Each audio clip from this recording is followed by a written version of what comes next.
record. Okay. So officially we're going to get started, and I think you all know me, but I'm going to go ahead and introduce myself and just a little background. I'm Laura Gleason. I'm your team leader here at Keller Williams Mid-Willamette.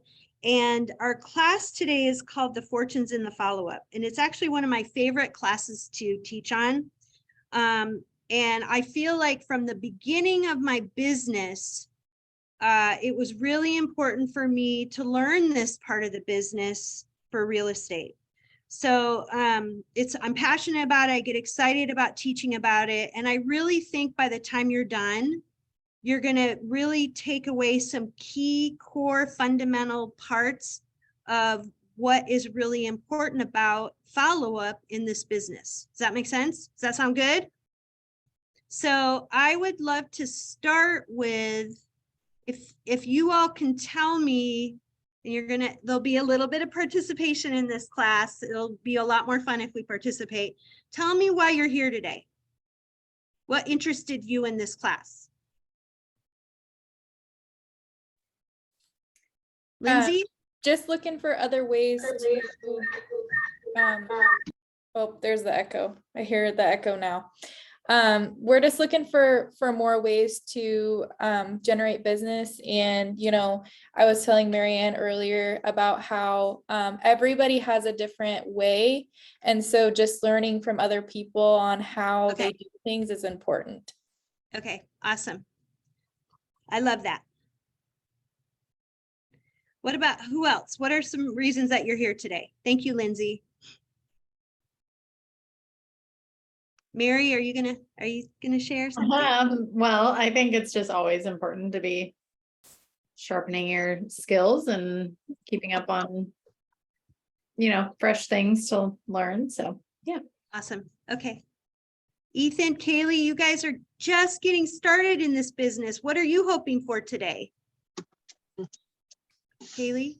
Kind of like what Lindsay said, just like getting more, like knowing what other people do as well and be able to like take bits from this and things that I've already learned. Okay, awesome. Ethan, how about you?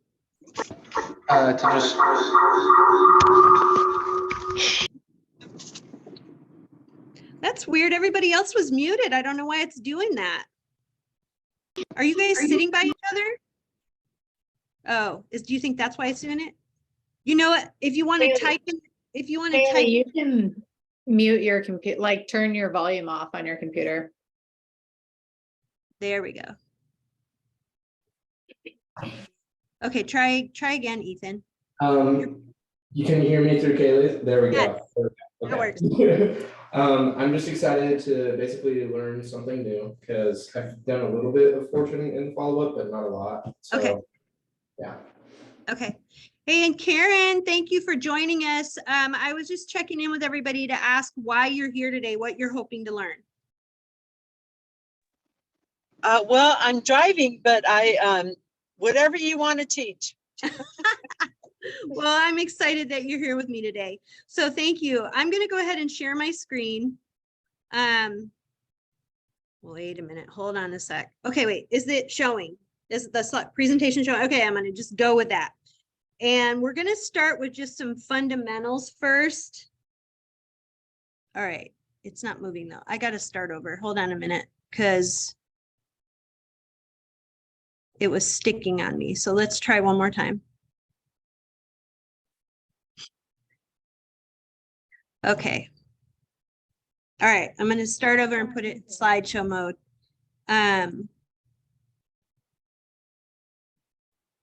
Okay, let's try again. Okay, there we go. So just ask the question why you're here today. I love this graphic because, you know, you are all in this business in real estate because you know there's unlimited opportunities to earn income, which creates a life worth living, right? A business worth having and a life worth living. So that's why I was asking you why you're here today. And then as we talk about some of the fundamentals around why we want to learn and what I believe attracts people to Keller Williams, we a lot of times talk about this idea of moving from E to P, which means moving from entrepreneurial to purposeful. Whoops, So I want to talk a little bit about that, because when we start talking about the fortune in the follow-up and the importance of follow-ups, we're really going to talk about becoming purposeful in what we're doing. So when you guys think about moving from entrepreneurial to purposeful, what does that mean to you? Does that make sense? What does it mean to you? When I think of that, I think of I'm in it to help people and help them reach their goals rather than in it for the check. Okay. Just Okay. changing your mindset on that. Mhm. I What take else that comes- more, I take that more as like entrepreneurs kind of always chasing the, like, oh, I want to be in my own business or whatever, but not having like an actual plan. Yeah. Here's an example for me that I think hits home, especially when you're newer in the business. Think about doing an open house, or think about the times you've walked into an open house, either by yourself or with a client. Can you tell the difference between someone who's trying really hard at an open house and someone who's just sort of, hey, look around, they don't have the lights turned on, they might have the TV on, they might be watching a game? Is one more entrepreneurial and one more purposeful in their approach? Yeah. So when I think about being purposeful in this business, I love what both Mary and Lindsay talked about. I think about everything that I do in my business. I want to try to be more purposeful about it. I don't want to just wing an open house. If I'm going to take that time out of my weekend where I could be doing something else that I thoroughly enjoy in life, then I'm going to make it the best 3 or 4 hours of my day, right? I'm going to level up that open house and make it better than everybody else's. I'm going to prepare ahead of time. I always say doing an open house takes a whole week if you do it correctly. Why would I say that? Why would it take a whole week? What can you do for a week to prepare for an open house, Lindsay? Market to your clients and people in the community so that they know that you're having an open house and that you're going to have a good turnout. Yeah. What else could you be doing during that week?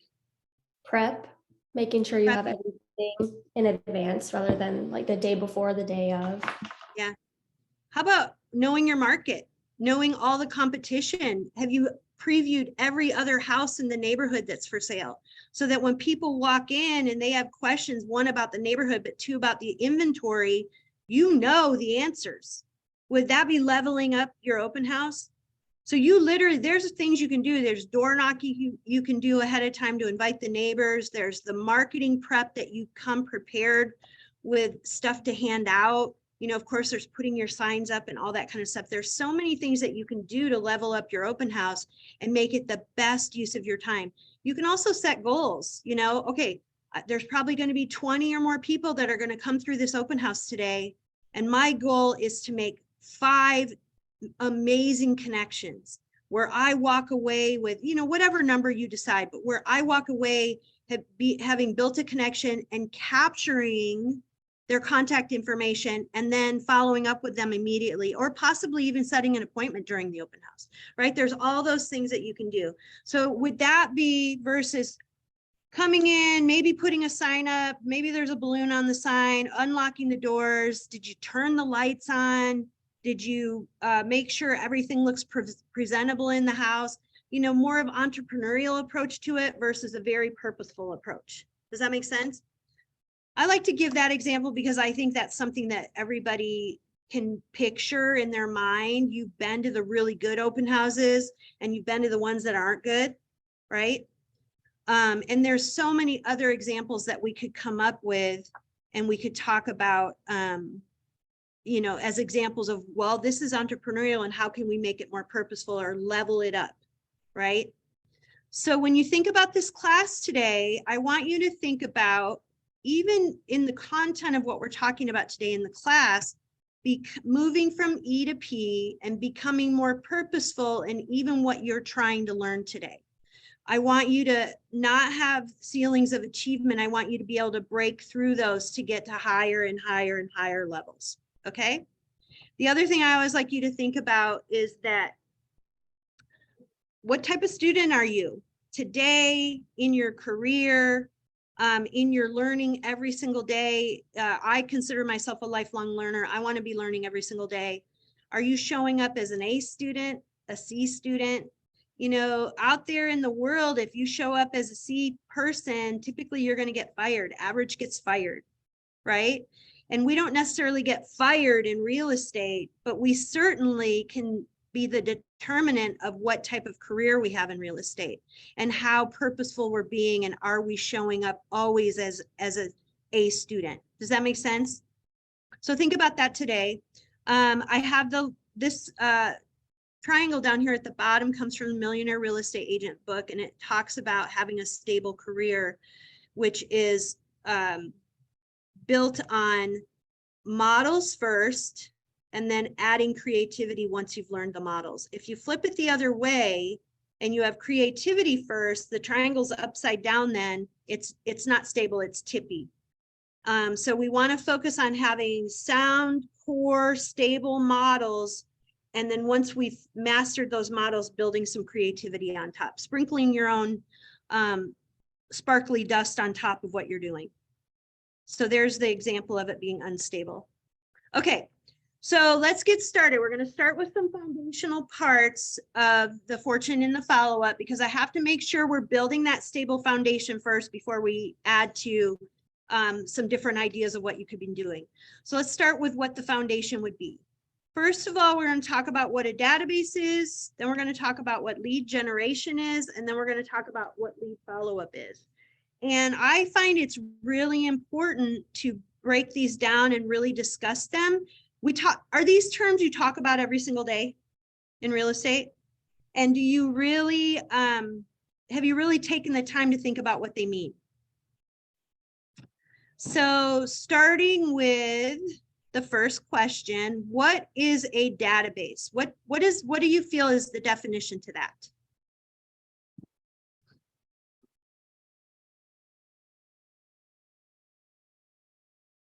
What's your database? Your sphere of influence, past clients, referrals, CRM, social Yeah. media, all those. Anything you would add? Anybody would add anything to that? Thank you, Ethan. Your exchange, which would be like your partners, like lenders and people that you work with every day. So you're just wanting to add to your database every day. Yeah. Andon's sitting here with me and he says it's your livelihood. He added that. I don't think you guys can hear him. Okay, so I'm going to scooch us forward, and here's what I'm going to tell you a database is. It's simply a list of relationships. Okay, it's if you're not being a secret agent in real estate, we don't want you to be a secret agent, right? You have to be an agent that knows people, okay? And your database is simply a list of relationships of people you know. Some of those relationships are your sphere of influence, like Ethan mentioned. Some of them, I think, Lindsay, you were talking more about like your vendors, your affiliates, the people in your business, your painters, your plumbers, your escrow officers, your mortgage people. Those are definitely part of your list of relationships. Leads. Are leads a part of your list of relationships? Yes, they are. You may not know them as well as you know your core people. And that we're going to break that down and talk about that a little bit more. I'm really going to help you define what that list of relationships looks like. But it's every single person you know. Your list of relationships is every single person you know and every single person that you're striving to meet. They become a part of that list as well. Okay. All right. So you've got the people you've met and the people you have not met that you're striving to meet. Now, here's a question for you. We talk about a database and we talk about a pipeline all the time, right? Are those two core things we talk about in real estate all the time? Are they the same thing? No. No. Andon says no. Does anybody else think they're the same thing? What's the difference then between a database and a pipeline? Because I think a lot of people get them mixed up, or they say They're talking about their pipeline all the time. They're talking about their database all the time, and they're not quite the same thing. What would be the difference? Your database is anybody that you know, talk to, anything. Pipeline is people who have raised their hand to be at some point want to buy. Actively buying or selling, correct. So is every single person in your database in your pipeline? No, just the people who have raised their hands and said they're actively thinking about buying or selling. However, is every single person in your pipeline in your database? They better be, because that's how you keep track of them, right? You're going to lose people if you're not putting them somewhere in your database. And of course, so your database is where you keep all the information about people. Like, what would we say are the 5 things that you put about people in the database? What would be the 5 things? Lindsay, help me out. What would they be? Say that one more time, sorry. What would be the 5 key things you would put in the database about somebody? Their phone number? Yeah, let's start with their name, their first and last name, then their phone number, Email, email, address? mailing address. I have one more. I have a 5th one. Birthday. I say social media connections. Mm. Social media is so much a part of our business and our world and what we do, that for me, the 5 key things would be first and last name, phone number, email address, mailing address, and social media connections. How are you connected to them on social media? What platforms are you on? What platforms are they on? Are you connected? And then of course you can add birthdays, anniversaries, what types of pets do they have? You know, those are the next levels, right? But the core levels would be those 5 things, in my opinion. And other people have different opinions, but that's where, for me, that I think those are the core. Okay, so you would have all that information in the database. So every single person in your pipeline should also be in your database. And when we talk about, Keller Williams has Command as its platform for business, and it has the people part of Command where that's your database part, that's the CRM part, is just the part where you put all the contact information in. And then what's the pipeline part called in Command? Go ahead. Opportunities. Yeah, that's our fancy term in Command for that. Okay, so did you know there's actually laws to the database? Did anybody not know that? It's okay if you didn't, because we're going to talk about it. Is this a new term for people or a new idea? Do you all know? Did you all know? We're in a prospecting class right now, and they actually talked about this last week. So this is good. Oh, awesome. Okay. So this is also from the Millionaire Real Estate Agent book. It's the laws of the database. And there's 4 laws. First, you have to build it, which you then are classifying it. We're going to go over some classifications. Then you're feeding it, which means you're adding new people to it all the time. That's where the leads come in. You're putting your leads in as you meet new people. Then you learn how to communicate to it systematically, which is where the fortune comes in, the follow-up. Here comes Mary Ann. And then you're servicing it, which is still follow-up. It's your pipeline, and it's the client for life. It's the beyond the transaction portion of it, right? Or it's the person who you think might buy this year, and then something happens in their life and they slow down, and they still stay in your follow-up, but they may pull out of your pipeline at that point. Does that make sense? Okay. Hey, Mary Ann. Maybe she's not quite set up yet. Hi. those So are- guys, I was on the phone with a client talking about a recent tragedy, so I couldn't get her off the phone sooner. So happy to Okay. be here. I'm glad you're here too. Thank you. So the 4 laws of the database are to build, feed, communicate, and service. All right, so there we go. And then I also like to say that real estate is a contact sport. We hear that all the time. And when we think about our database, there's 3 C's to the database. There's contact, who do you have in there? Do you have complete contact information, which are those 5 things that I talked about?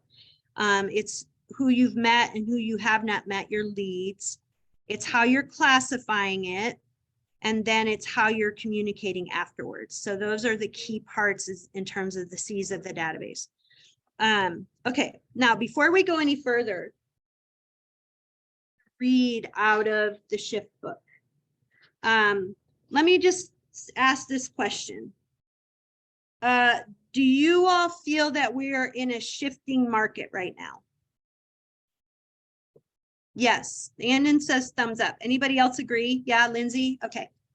So in my opinion, markets are always shifting. And when we talk about shifting markets, it's usually because we're talking about it going down and not up. But they're always shifting, right? That's our economic shifts do this. They go up and they go down.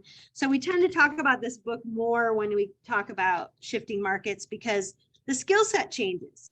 The skill set that you had a year ago or 2 years ago or 3 years ago when the markets were really, really hot was a different skill set than you need to have now.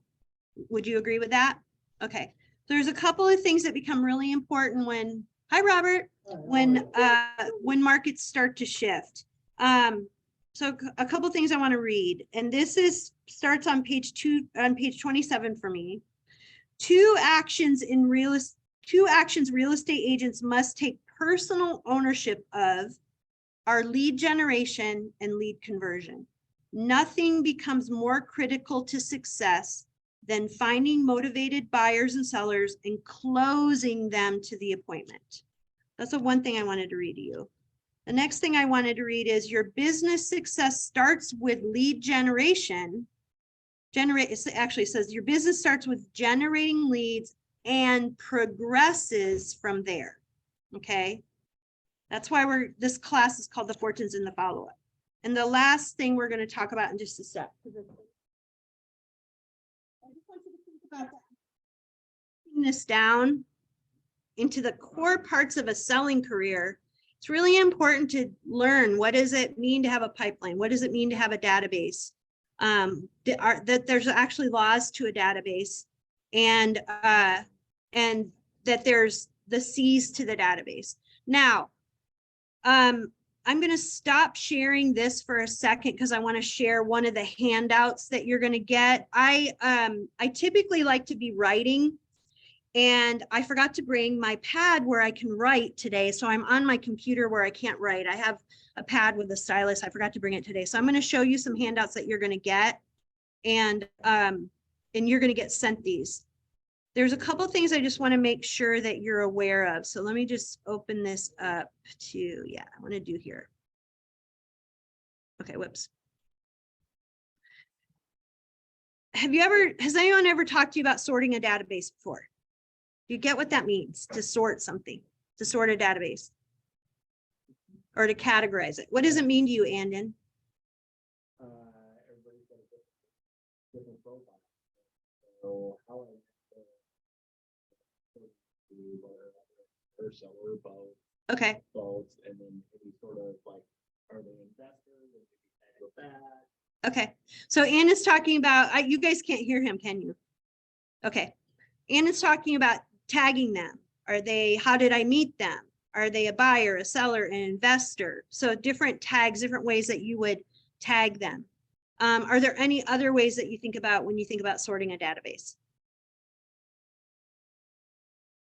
Any other ideas?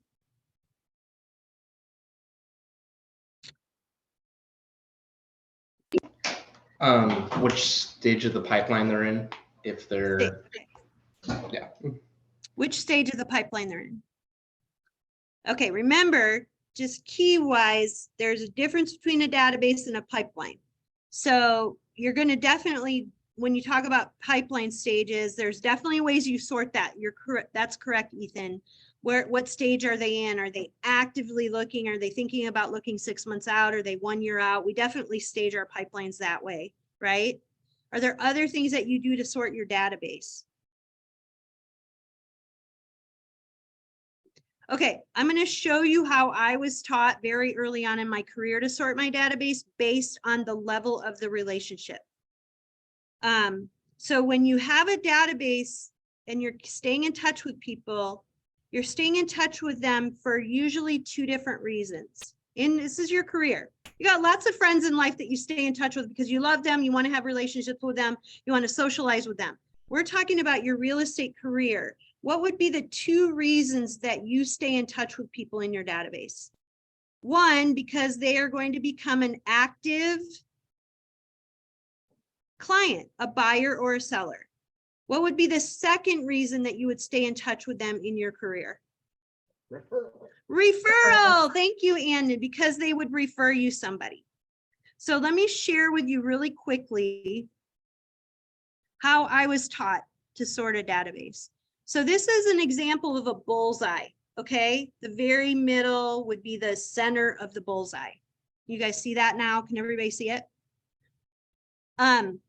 And so this is how I was taught to sort. When you're aiming at a target or a bullseye, what are you typically aiming at? What are you hoping to hit? The center.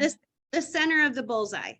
And so when I think about how I sort my people in my database, not necessarily clients, just all the relationships, I'm putting my very best people in the middle, my A+. The next ring out is my A's, the next ring is B's, then C's, and then I'm going to tell you what these mean. D over here, and then Q or O, okay? So for me in a real estate career, my A+ would be what? What would be an example of an A+? 30 days or less. That's your pipeline. What would be, and that's a pipeline sort, not a database sort. So what would be an example of an A+ in a pipeline? Raving fans. Yeah. A raving fan, your cheerleaders, great job. It's all the people who you have done business with who would without a doubt refer you to somebody else. You know, they become marketing for you. They're your raving fans, your cheerleaders that are saying, you've got to use Lindsay, you shouldn't use anybody else. They're the people who have either done business with you or are referring you business or are helping cheerlead your business. Those are the A+, okay? And then the A's might be someone you've done one transaction with. Hopefully it's A+ and A's are family members too, or the people you know very, very well, that as you teach them how you run your business, they see what type of professional you are. They are either going to work with you or refer you business as well, but they may not quite do it to the extent that the A+ do. Anybody else, would anybody else have a different definition for an A or anything you would add? Okay, B's to me were the people that I knew. Ethan, sorry, were you going to say something? I was gonna say like, so A+ are raving fans, but maybe A's are like close family members that like you haven't really done a transaction with them, but they could still refer you possibly. Right. And as they learn what a professional you are in your business, and see how seriously you're taking this business, they're more likely to learn how great you are and refer you. One thing to keep in mind, a database is a living, breathing thing. People can move in and out of categories. Someone who might be an A+ right now could move to Florida and they may not quite be an A+ for you anymore. They may still be someone you stay in touch with, possibly over here in the C range, because they still know people here, but they may not necessarily be as active for you. Does that make sense? So people can move back and forth. So A's, again, like kind of like what Ethan said, may not quite be to the extent as an A+. A B for me in my business was the people I knew in my neighborhood. It could be a farm area, people that you're reaching out to in a farm. If you have kids, it was all the people I knew from where my kids went to school. And I was actively letting them know I was in real estate because I wasn't a secret agent. And so as they got to know me or as real estate became a need for them, we might be more in touch, okay? A C for me were more my vendors, my affiliates. They might have been realtors who were farther away that I had as a referral partner. They could have been clients who moved out of state or out of the area that I was staying in touch with a lot less intentionally, okay? D stands for delete. Guess what? As a real estate agent, you are your own business owner. You own your own business. And so you get to choose who you work with and who you don't want to work with.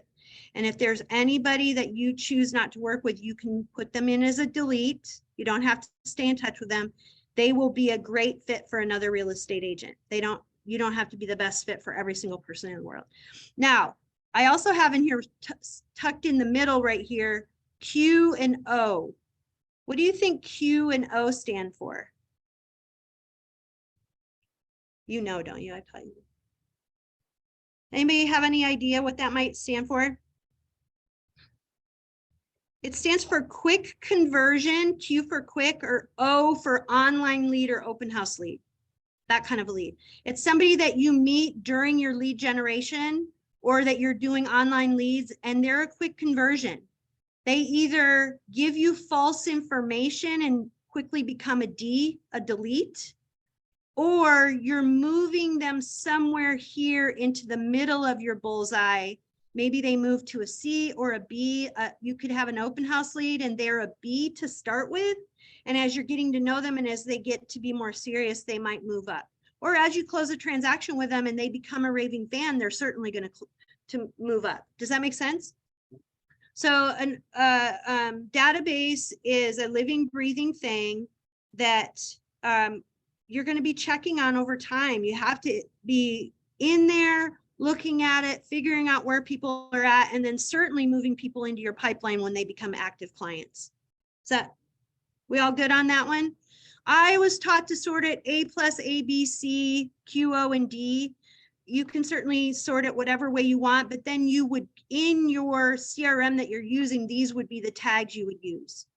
So for example, as I was doing a lot of my reaching out to my neighborhood and parties or different events I was doing with the schools, these groups right here, the A plus, the A and the B groups, got a lot more of my intention, my time, my energy, my money, my resources than the people that were in the C group got. The C group were much farther away and they got less of my time, money, and resources. Does that make sense? Okay, and we're going to get into what that follow-up looks like. All right, I think there's another. So the other thing that I want to talk to you about right now, we're going to start talking about lead generation before we talk about follow-up. And I know Lindsay, Mary, a couple of you talked about what you hope to get today, that you hope to get something, you like to learn from different people and pick up different bits of information. So this is another way that I was taught in my years as a team leader at Keller Williams, is to really think about your lead generation. Now, we're going to talk about this four-legged stool in a little bit more detail in just a second. But I want to go back to my slideshow really quick and talk a little bit more about that. Okay. Come on, move. Okay, there we go. It's moving. Great. So let's talk about prospecting and marketing. When we talk about lead generation, you hear the word lead generation all the time, and then you hear the words prospecting and marketing. So again, lead generation, pretty self-explanatory what that term means. It means to generate a lead, and a lead would be somebody who's actively looking to buy or sell or invest or refer you, right? Okay, and then we talk about the different ways we would do that, and that goes into prospecting and marketing. So does anybody know what the difference between prospecting and marketing is? There is actually a difference.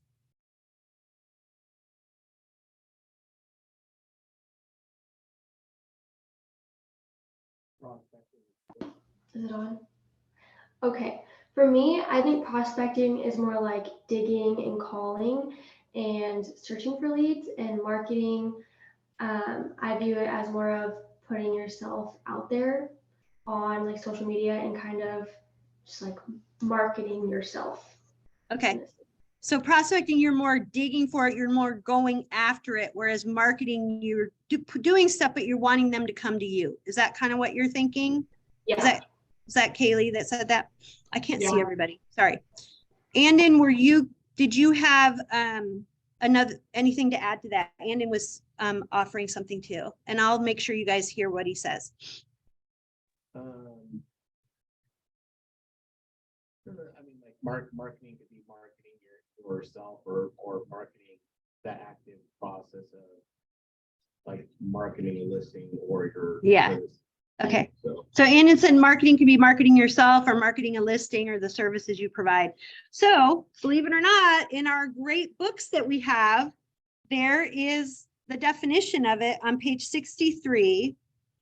Two categories all lead generation methods fall into are prospecting and marketing. Okay, Haley, here you go.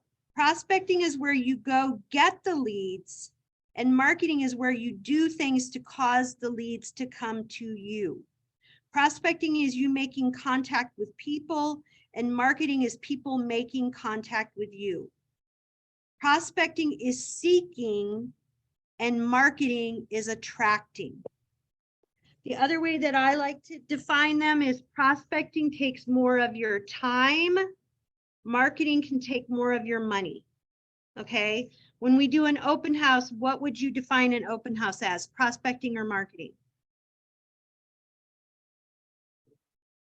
A little bit of both. You're not paying anything to have the open house, but you're also prospecting leads during that Yeah. time when people come in. Yeah. Robert's here in my audience in Albany, and he's saying some of the same things you're saying, Lindsay, too. Yeah, I would define an open house as a prospecting event. You're going out there to find people, and you might have some marketing materials there with you because we're doing high level open houses, right? But you're going to the people, okay? And then marketing might be more of what you do with a farm where you're sending mailers out and that sort of thing. And typically marketing costs more money and you're doing it to a larger population. You're trying to blanket an area, and whereas prospecting, you're going directly to people, door knocking, open houses, that sort of thing. Okay.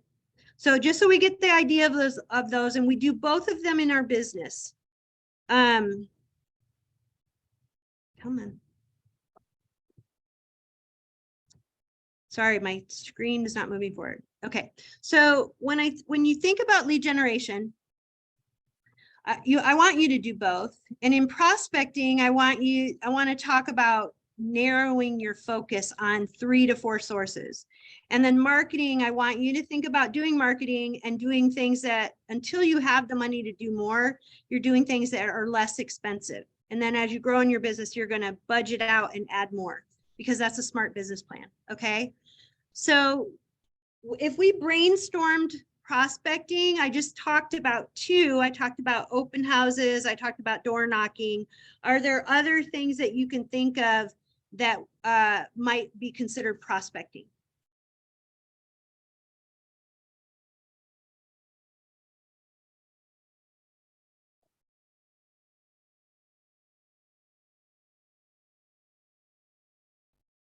There's a list of them, and they are on page 65 of Shift. There's a list of prospecting and a list of marketing. And they really talk about prospecting being kind of 2 areas, face-to-face or telemarketing, which this book, remember, was written a little while ago. I think we would add a lot of social media stuff on there too. You're either face-to-face, telemarketing, or social media.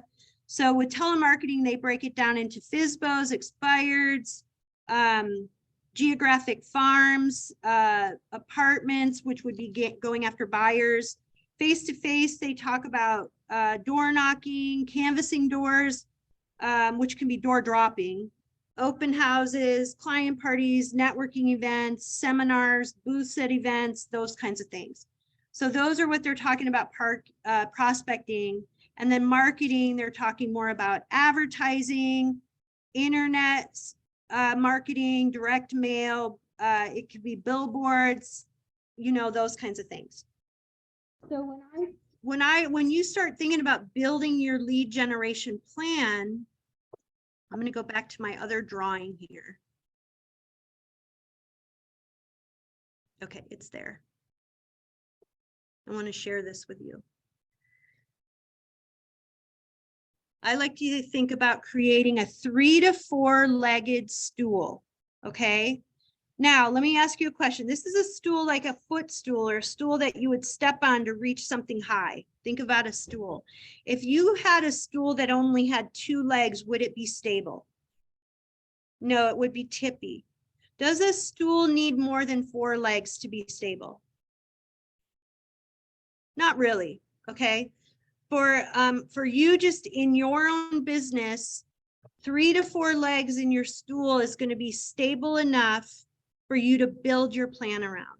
Now, for my Jalop people here, as an entire team with a lot more resources, when you have a big mega agent office like you're a part of, you can add a leg or 2 more because you're going to divide it up between people on the team. But when you think about you as an individual and what you're focusing on so that you can focus on things at the highest level possible, let's talk about what this looks like. So usually when I'm able to draw this out for you, I draw the stool without anything written on it. And then in the first leg, we're going to talk about our database or our sphere of influence. Okay. These are the people that you've met. You've already met them. And the stool is divided. If I had a little squiggly mark right here, it would be everyone I've met. And the rest of it would be meeting new people, going after people I have not met. That's going to be your lead generation. Okay. So the people you've met are in your database. They're your sphere of influence. You've categorized them. You've tagged them in the different ways you're doing that, whether it's ABC or like some of my other categories were people that lived in my neighborhood. I had a neighborhood tag. It might be vendor tags. There's going to be different tags that you're going to have. Okay. And you're going to be staying in touch with those people as part of your lead follow-up, right? The term lead generation is a one-time event. When you generate a lead, it's meeting somebody for the first time. And then the rest of it is your follow-up with that lead. I always say, what's the point in generating a lead if you're not going to follow up with it? May as well not have a real estate business if you're not going to follow up with the leads that you're generating. So if you're not a secret agent, you're staying in touch with every single person you know, and then you're going out there to meet other people. And we could brainstorm different ways. SM stands for social media. That could be a really key part of what you're doing. Now, are you using social media to meet new people? Or are you using social media to stay in touch with the people you already know? If you're using it to just simply stay in touch with who you know, then it's a part of the follow-up that you're doing in this leg or this lever, lead gen leg or lead gen lever. Farming could be another one. Okay, you might have a farm where you're actively meeting people and getting to know people in your farm. And a farm can be a geographic farm, or it could be what I call a cultural farm. It could be you have people in your church that you're staying in touch with, or maybe you belong to a certain organization and you're staying in touch with that way.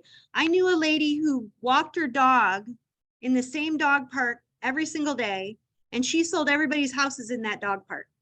So that was her farm. They had something in common. And then there's other things we could talk about. Open houses as being a leg. Maybe you actively do open houses. Maybe you actively door knock. Maybe you actively go to networking events. Maybe your team has some sort of lead gen lever where you're receiving leads from a lead source like OpCity. My whole point in bringing all this up is we could brainstorm probably 10 different ways that you generate leads in active prospecting. And I don't want you to be a jack of all trades and a master of none. I want, as a single solo person, even if you're a part of the team, there's things you want to do and you want to do well. You want to pick 3 to 4 things that you're doing in your business and deep dive into your skills. So for example, if you're going to make social media a part of your business, do it better than everybody else. We talked earlier at the very beginning about open houses and about going from E to P.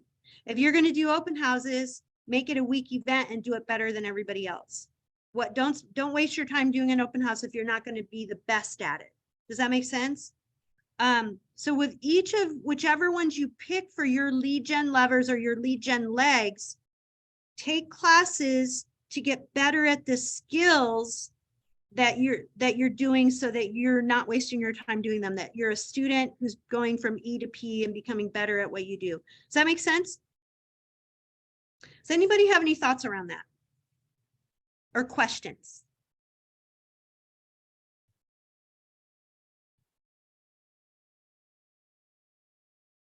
Okay, let me see. I think before, whoopsie.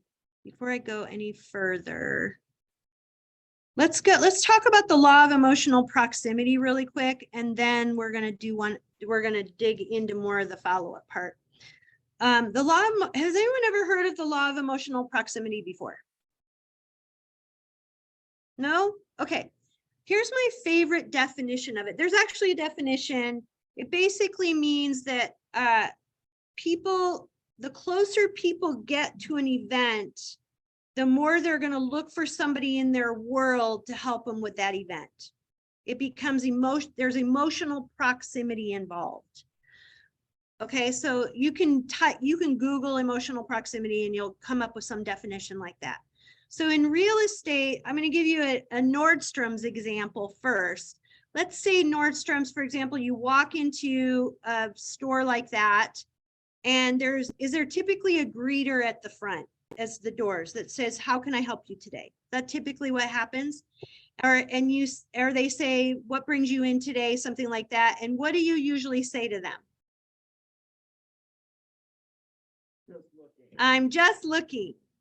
And as you get closer and you go all the way to the shoe department or whichever department, and you're honing in on what you're there to purchase and you need help, and you're raising your hand to get help, do you go all the way back to the person at the front that said, "If you need anything today, I'm here to help you"? Or do you look for the person closest to you to help you with pulling the shoes down or whatever?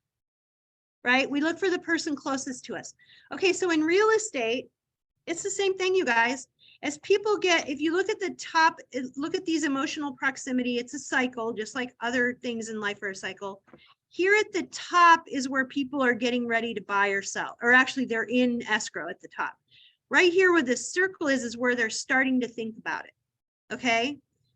So what's an example of an activity that people do when they're thinking about buying a home? What do they tend to start going to on the weekends? Open houses. That's where they're here. They're actively looking. In a real estate business, would you agree that real estate is a lifetime business? Would everybody agree with that? Because, I'm going to give you this example too as I talk about this. I get my hair done like every 8 to 10 weeks. I get my hair done. What's the smartest thing my hairdresser does for me before I leave that appointment? She books my next appointment. It's the smartest thing she does. Her book is full, hard to get in to see her. Okay. Your dentist does the same thing. They book out 6 months, all those kinds of things. In real estate, we're not necessarily booking. We don't like close on a home and we get our book out and we say to people, okay, on average, you're going to sell in 7 years. So let's set our appointment for 7 years from now. That cycle's too long, but it is a lifetime business. And so if we're developing emotional proximity with people or staying in touch with people, because the fortune is in the follow-up, we're staying in touch with people all along the way with the phone calls we make, with the newsletters we send out, with the invites to events, all those things, the social media things we do are all these little tick marks as people are getting closer to that event. And then you want to be the person that they remember. Top of the mind marketing means they're remembering you as the agent that they want to work with when they get really ready, willing, and able to be buying or selling a property. That's where you're up here. Okay. So the entire real estate relationship for a lifetime is this entire cycle here. And the emotional proximity comes into play when you get here. You want them to remember you as the person they're going to work with. And so that's why the follow-up is so important. Now, a couple of years ago, when the markets were really hot, we didn't have to do a ton of this part right here. We just needed to look for the ready, willing, and able sellers or buyers who were ready to do it right now. And we were going to get that property bought or sold right away. Property went on the market, you had offers within 48 hours. There's a lot more intensity that happens right here. And for professional real estate agents, they were still doing these tick marks here because they knew that the markets are going to slow down again, right? But we were all, for newer agents, they were like, oh yeah, the person's not ready to buy or sell in 2 months. I'm going to forget about them. I'm looking for the people who are ready to buy or sell in 2 months. And they forgot that in the lifetime of the cycle, the people who might not be ready in 2 months are still going to be ready at some point. Does that make sense? Okay. Any questions or thoughts around that? So when you've got a client that you're actively working with, you get them up here to the day they buy or sell, and then they immediately go down to the bottom of the hill, and you're starting over with them and staying in touch with them. That's why the fortune is in the follow-up. For the lifetime of your business, it's way more important to stay in touch with people all the time instead of just at the very point when they're getting ready to buy or sell. You're more likely to capture them if you've been staying in touch the entire time. Okay. All right. Again, these are in the handout. So if you're emailing me, I'm going to send all of that to you. My kindergarten drawings are in the handouts. All right, let me go back to this part. Whoops.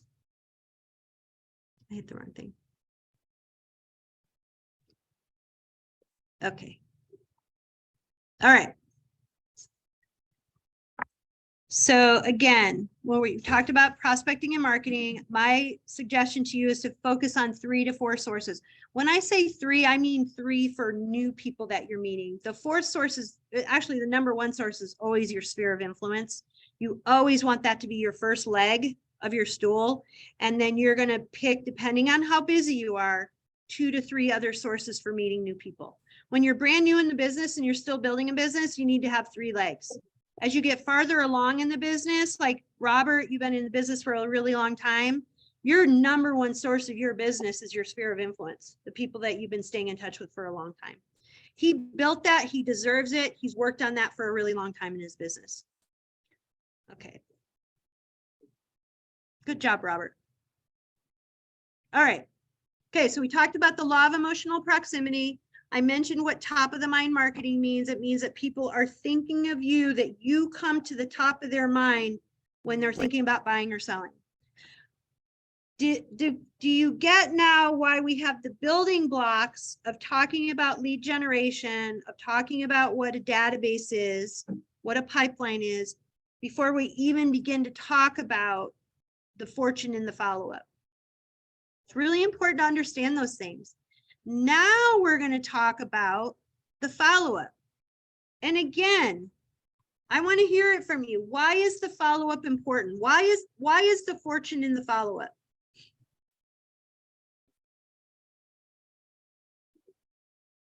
Most real estate agents don't follow up. Robert's saying that, and that's very true. Most people aren't in a classroom learning. That's true. What other reasons? Why is the follow-up important?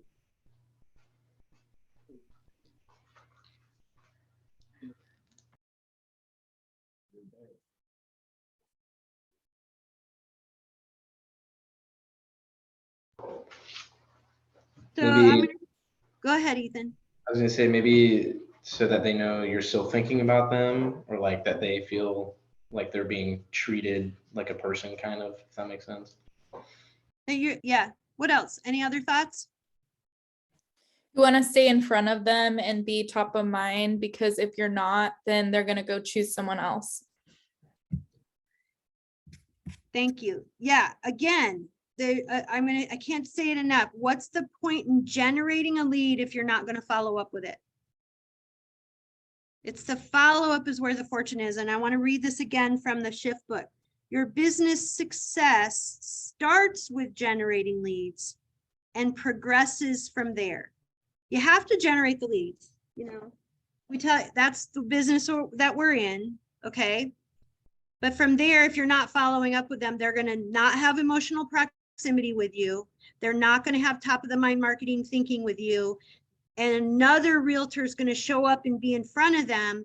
And then they're going to take the emotional proximity away from you. So since we're in a lifetime business with real estate, the follow-up plans become really important. Okay. So I think Lindsay, when you started, you were the one that shared, I'm sorry, it might've been Mary or it was Lindsay, that you like to learn different things. Is that what you said? Part of the reason you're here is you want to hear from different people, learn different ways that people are doing stuff. Well, I might unfortunately disappoint you in this part, because what I'm going to tell you is there's no secret magic pill to this. The best, the most successful realtors out there are the ones that grind every day. They get in there and they grind every single day, and they make it systematic so that because they're doing so much business, if they don't do it systematically, they're going to forget what they're doing. So they have to have systems put in place so that every single day they can grind what they're doing. Okay. And that's where tools like our 411s or different planning tools come into play, where we are creating our systems every single day and following our systems. It's the fun part of real estate is when you close and you cash a check and you're putting your checks in the bank, cashing a check. That's really fun. It's exciting. You do social media posts, you know, that's fun for me. Also, I think the days that I win a contract is another exciting day for me. When I win the listing, when I get my clients into contract, all those wins along the way or closings along the way are really fun. What gets me there though is the systematic part of it. Okay, so let's talk about making it systematic, talk about being personal versus impersonal, and we'll talk about weekly, monthly, quarterly. You guys get the whole part here of, are you a secret agent? Kaylee, Ethan, I don't know if Kaylee's still with me or not. I know she's doing double duty. You're brand new in real estate. Does every single person you know you're in real estate? Is my thing on? Mhm. Yes, because that was the first thing that Laura made me do was import all my contacts in my phone to my database and then email them, text them, and I got a lot of people that messaged me back too. So yes. Awesome. Same, Ethan, same?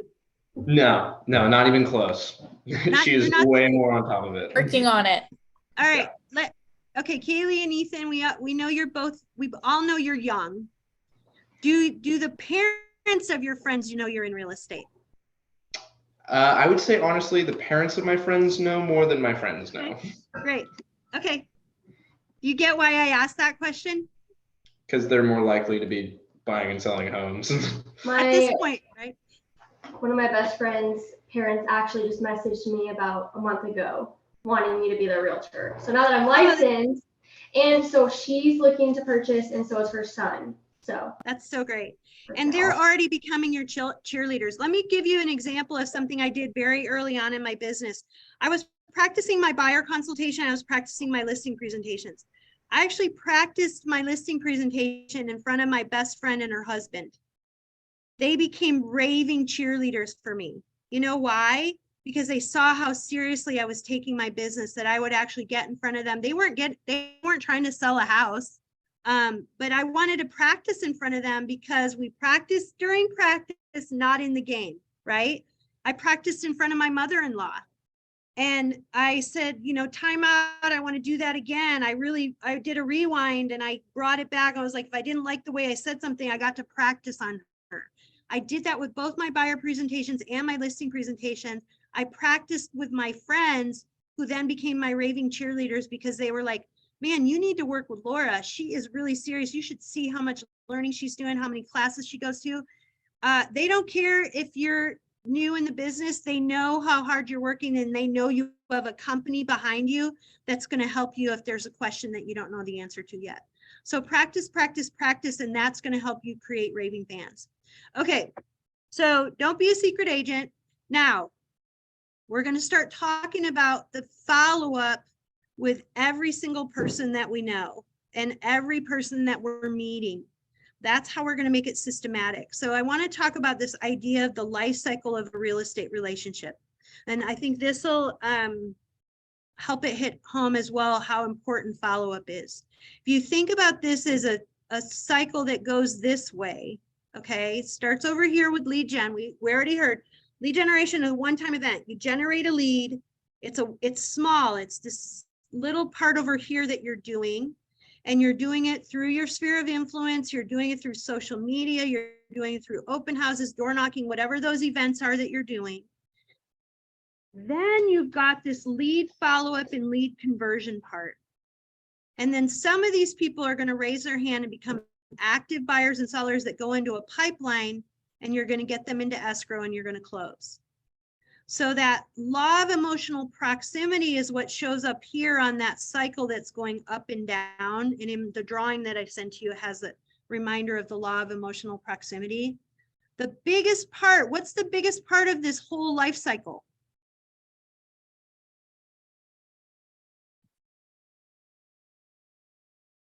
Oh, well, that's weird. I'm sorry. Hold on, the people in the room can't see it. It wasn't on the screen here, so let me get it back on the screen. Maybe my casting turned off. Hang on a minute. I'm sorry. I think the casting turned off. I'm sorry, hang on. Let's do this. Oh my gosh.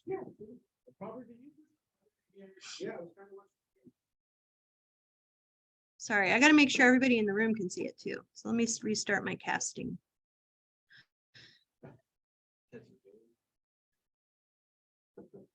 There we go. Okay, I'm back. We're back in business.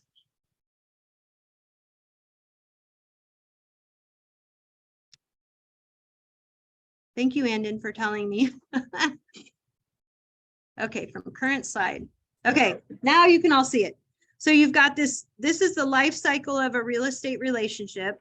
It starts all the way over here at lead gen, and then the goal is it ends where? Oh, geez. Let's pull these guys way over here. The goal is that it ends with a happy client who closes on a transaction, whether it's a buyer or a seller. So it ends way over here. So if you look at this as a life cycle that starts here and ends way over here, what's the largest part of that cycle? Lead follow-up and conversion. It's not just lead follow-up, it's converting them. What are you converting them to?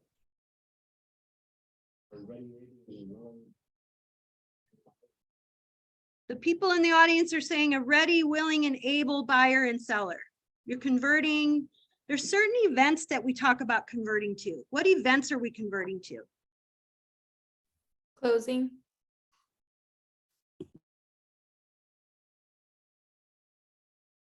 You're usually trying to get people to meet with you for Buyer reps. Buyer an appointment. appointment. You're converting to an appointment.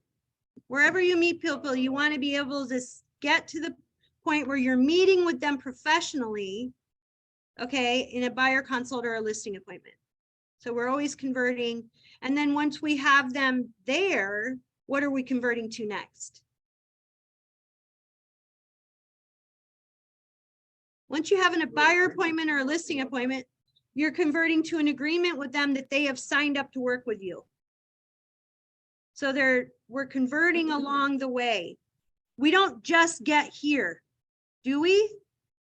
No, not very once in a while, you might have a one-off where someone shows up at an open house and says, I want to buy this house for cash. But you still have to get to a table and sign some agreements with them. Yes? Got to do a little paperwork, a little bit of paperwork. So the biggest part of the cycle is lead follow-up and lead conversion. Okay, and here, this will make you understand it better. When we think about that 3 or 4-legged stool, the goal is that we're generating leads. Is every single lead that you generate that goes in the top of your funnel, do they all become paychecks at payday?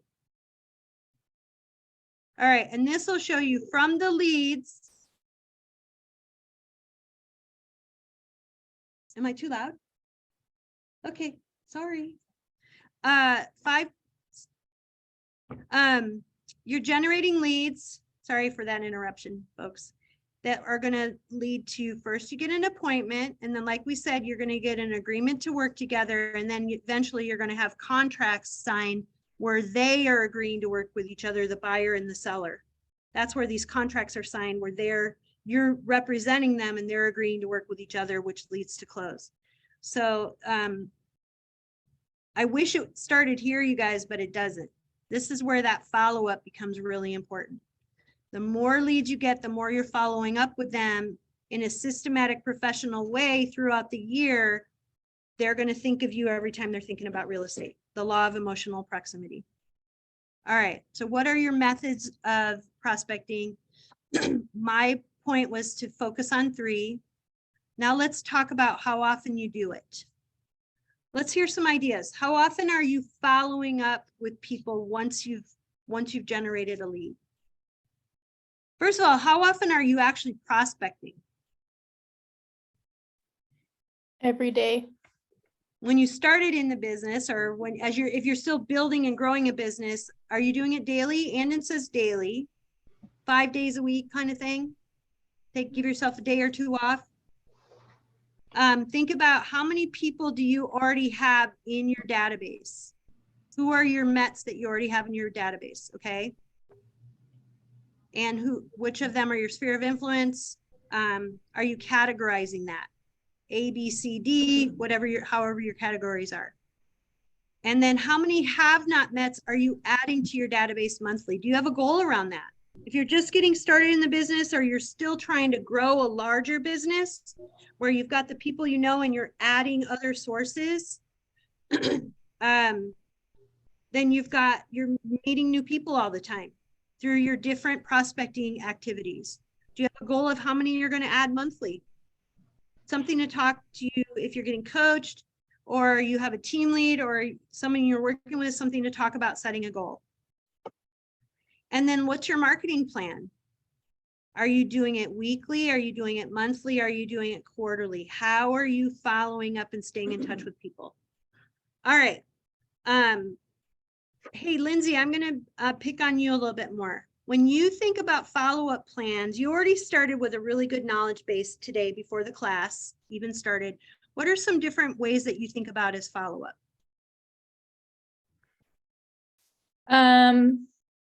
For follow-up, usually.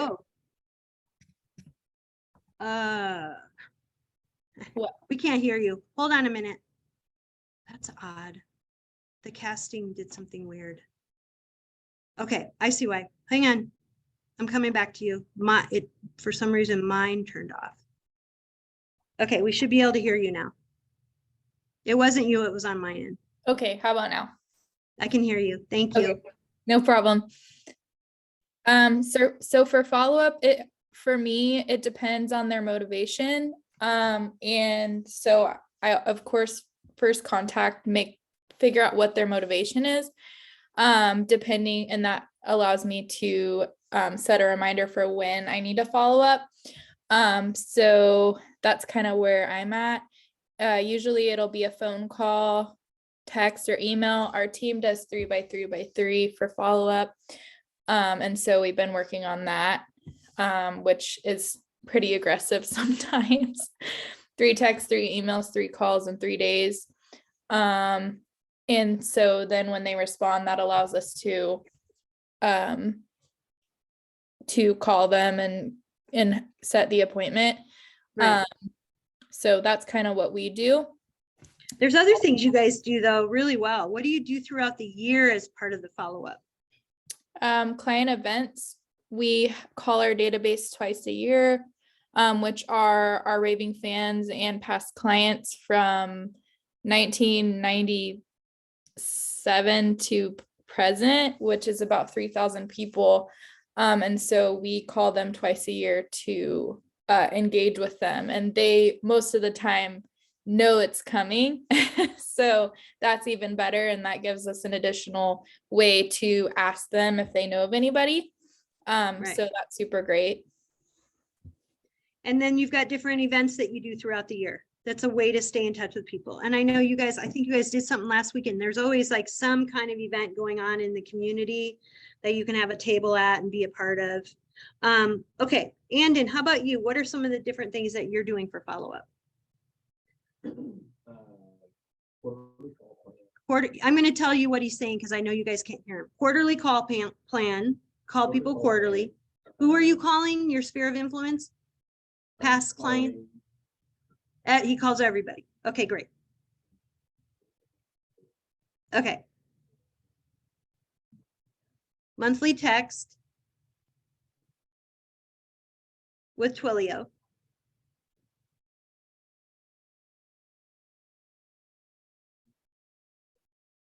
Social media posts per quarter. Okay.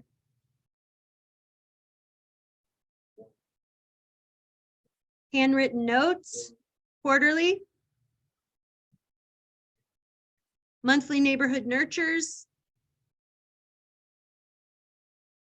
Monthly email with like a newsletter, is it a newsletter email? Newsletter email? Client events. Okay. So, and I know everybody, if you're doing it the way we're hopefully teaching you how to do follow-up, it's all those ways. And you're creating a systematic way that you do it that's predictable, right? Sounds like with Laura Gelatte's business of 30 years or whatever, it's pretty predictable for people. I know in my business, I loved that predictable word. I sent a newsletter out for 15 plus years in my business when I was actively selling. And I had people say to me all the time, I knew I could depend on you. I knew you were always that your newsletter would always show up. They want to know they can depend on you. Because then when they're in the most important transaction in their life, they want to know you're a kind of person they can depend on. So that's where the systematic part of it becomes important to the client too. So we recommend at Keller Williams, we recommend 36 times a year is how you're doing your follow-up with people. And what Lindsay talked about, what Annan talked about, whether you're part of a team or you're a solo agent, you both talked about different ways that you're following up. If it's 36 times a year, how many times is it a month? 3. So a minimum of 3 times a month.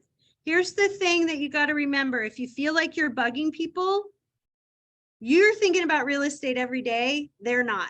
You're not bugging them. Okay. You might be thinking about them every day, but they're not thinking about you. Sorry, they're not. So that's why we have to have emotional proximity and remind them that we're out there and we are thinking of them and we're here to be a resource for them and be helpful. Does that make sense?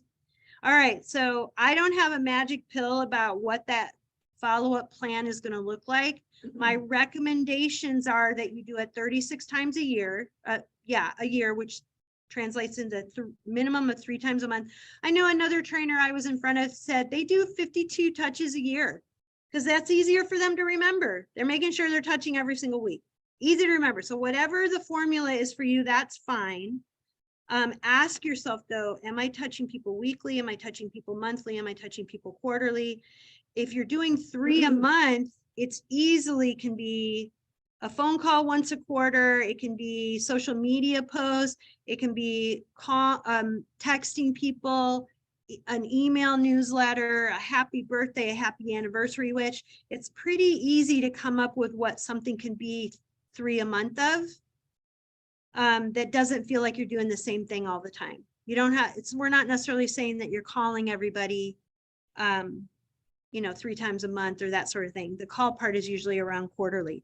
With the 3x3 that you guys are doing, obviously those are for leads that have come in that you want to see if they're going to become active leads or not. If they aren't active leads, they go into a different database where you then are following up with them more on this monthly and quarterly plan, right? Yeah. Okay. That's where the fortune is in the follow-up. The follow-up, what's the point in generating a lead if you're not going to follow up with it? That's where the fortune is.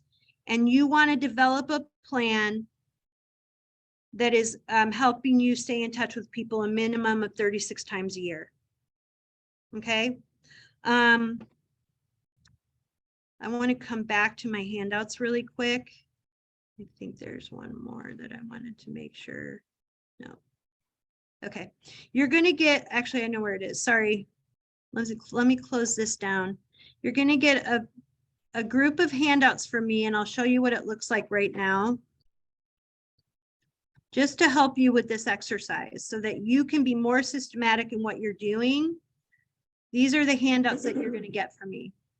It starts with page 1. There's 9 pages you're going to get from me. It's the 3 levels of a millionaire database. It starts with the essential, then the effective, and then the exceptional. The essential is more of that 5 that I talked about: first, last name, email address, mailing address, phone number, social media connections. You're going to get that from me. The next thing you're going to get is defining what your sphere of influence is. to help you if you're still building that database. It helps you with that. These are those lead generation and prospecting and marketing sources. This is everything out there that's tried and true. Don't be a jack of all trade, be a master of 3 to 4. And then the overview of the cycle of real estate. And then a couple of different examples for you on follow-up. Hi, Dave. It's a 19 to connect touch plan, which shows you 19 different ways of reaching out to people, and a 36 plan to convert. And then I've got my different drawings here that I kind of went over with you guys that I'm sending you as well. Okay. All right. I wanted to show you that with you. Now I want to go back to one last thing on my slideshow. Let me go back to this to make sure you all can see it.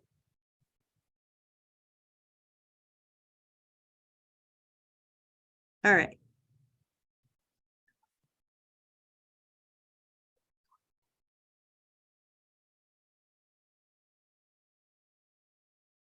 The last thing I wanted to say is this is the part in real estate where I say it's the most important fundamental part, but not necessarily the fun part where you're cashing checks every day.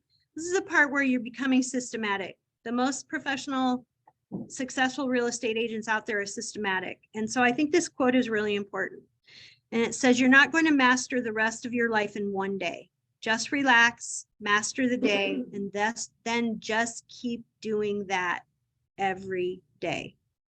That's my final part for you. So with that said, I would love to hear if anybody has any questions or ahas that you would like to share. Or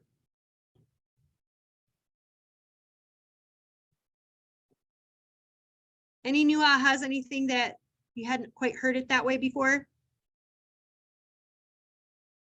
No, I think you did good. Thank you, Andon. Thanks for being here.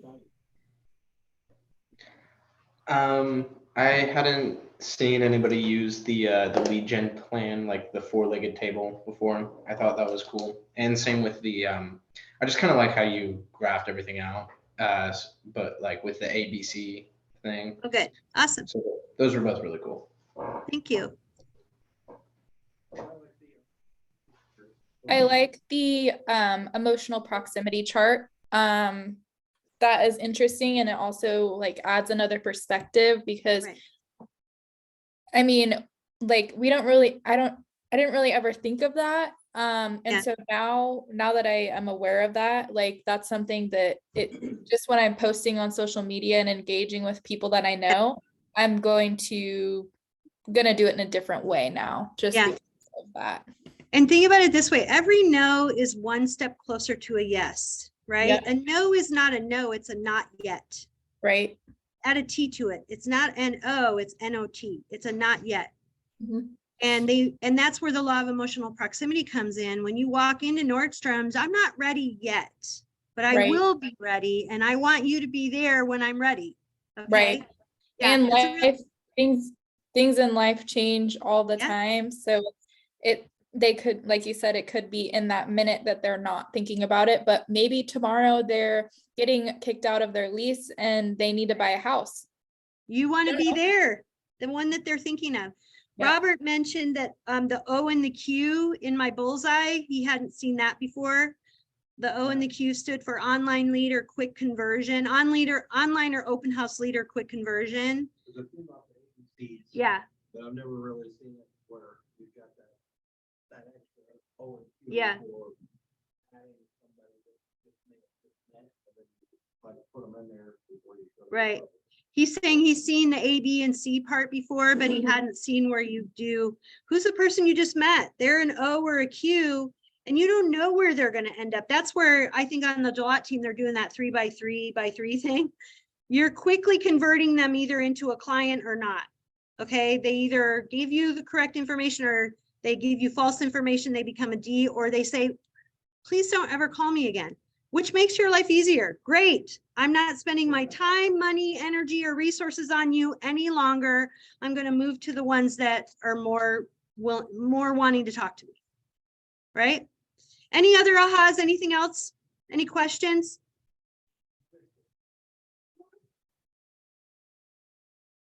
Well, thank you so much for being here with me today. I appreciate it. It was great to see all of you.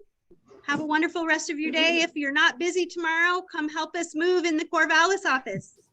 Thank you. 9 a.m. Thank you. Have a good Bye. one. Thank you.